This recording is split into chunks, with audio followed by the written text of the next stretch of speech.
وعلیکم السلام ورحمۃ اللہ وبرکاتہ۔ محترم بھائی نے لکھا جی، شیخ ایک آدمی کے ورثاء میں اس کی ایک بیوہ، ماں کی طرف سے ایک بھائی اور ایک بہن، اور اس کے چچا کے دو بیٹے ہیں۔ اس کی وراثت کس طرح تقسیم ہوگی؟ اچھا جی محترم بھائی، یہ جو آپ نے سوال میں ذکر کیے ہیں کہ مرنے والے کے یہ وارث موجود ہیں، اس میں سوال سے پتہ چلتا ہے کہ مرنے والے کی اولاد نہیں ہے، ٹھیک ہے، مرنے والے کے ماں باپ نہیں ہیں۔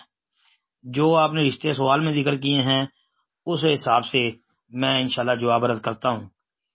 جی، مرنے والے نے جو جائیداد چھوڑی ہے، جو اس نے ترکہ چھوڑا ہے، جی اس کا قرض وغیرہ، وصیت وغیرہ کے جو معاملات ہیں وہ سارے ادا کرنے کے بعد جو باقی مال بچے گا اس میں سے چوتھا حصہ وہ اس کی بیوہ کو مل جائے گا،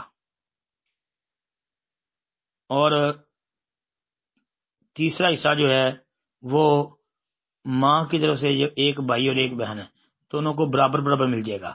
یہ اخیافی بھائی ہیں، اخیافی بہن بھائی ہیں، ان دونوں کو مل جائے گا، اور باقی جو بچے گا وہ چچے کے دو بیٹے جو ہیں چچا زاد، ان دونوں کو مل جائے گا۔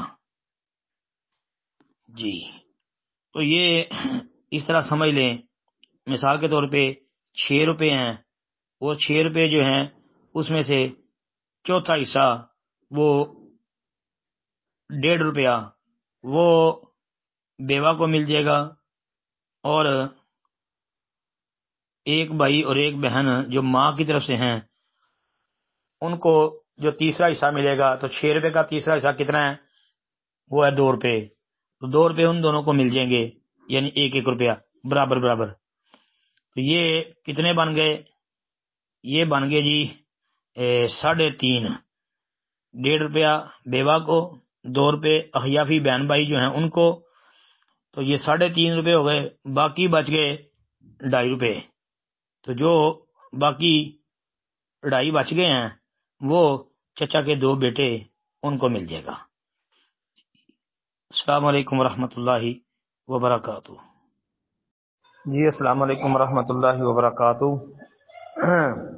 محترم بھائی نے یہ پوسٹ بھیجا جی، جمعے کے دن فجر کی با جماعت نماز، اس میں روایت لکھی ہے سیدنا عبداللہ بن عمر رضی اللہ تعالی عنہما بیان کرتے ہیں کہ رسول اللہ صلی اللہ علیہ وسلم نے فرمایا، اللہ تعالیٰ کے ہاں افضل ترین نماز جمعے کے دن فجر کی با جماعت نماز ہے۔ صحیح الجامع کا حوالہ اس میں دیا ہے۔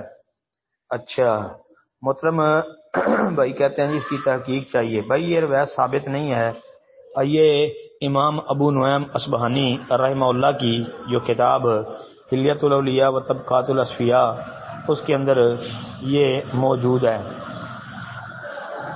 سند اس کی ضعیف ہے۔ امام دار قطنی رحمۃ اللہ علیہ وغیرہ نے جو ہے اس کو ضعیف ہی قرار دیا ہے، یعنی اس کے اندر انقطاع ہے، اور یہ موقوف ہو یا مرفوع ہو ثابت نہیں ہے۔ سند میں راوی ہے جی ولید بن عبد الرحمن الجرشی، وہ عبداللہ بن عمر رضی اللہ عنہ سے بیان کر رہا ہے۔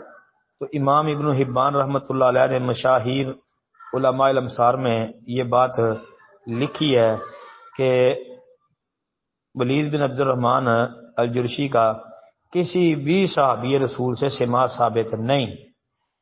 عبداللہ بن عمر سے یہ روایت ہے تو ان سے بھی سماع ثابت نہیں، بلکہ ان کے علاوہ کسی ایک بھی صحابی سے سماع ثابت نہیں، تو لہذا یہ انقطاع ہے، اس کی وجہ سے یہ روایت ثابت نہیں ہے۔